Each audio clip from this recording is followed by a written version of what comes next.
Hi Relo Mentoring friends. Today I'm going to tell you the dramatic story of how I met my husband. It was back in 2001. It was on a summer night, and at the time I used to live in not so good neighborhood.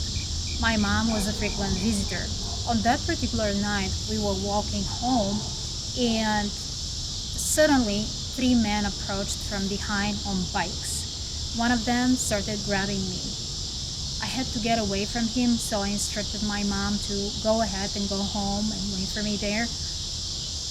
There was a big struggle, and the last details I remember that the man was wearing button-down shirt, and in the fight between us, I was like those buttons were flying away, literally.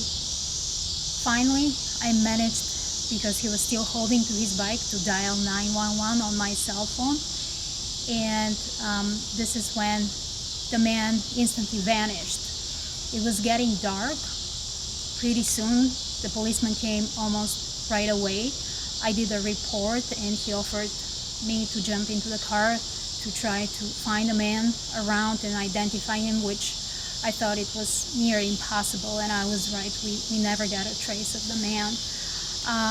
So I avoided the rape, but on that same night I slept with a very icon of St. Nicholas, which I'm still holding right now, and prayed that I would meet the right man for me. A day or two later, I went with my mom to church, and there was my husband. I saw him in the cafeteria after the church. I decided to approach him with a question. I don't even remember what the question was at this point, and I thought after he answers that question, I'll just walk away. That was my only chance of anything happening. So I expected that's gonna happen next. However, he invited us at his table, and this is how the connection started, leading to the 24 years of marriage today.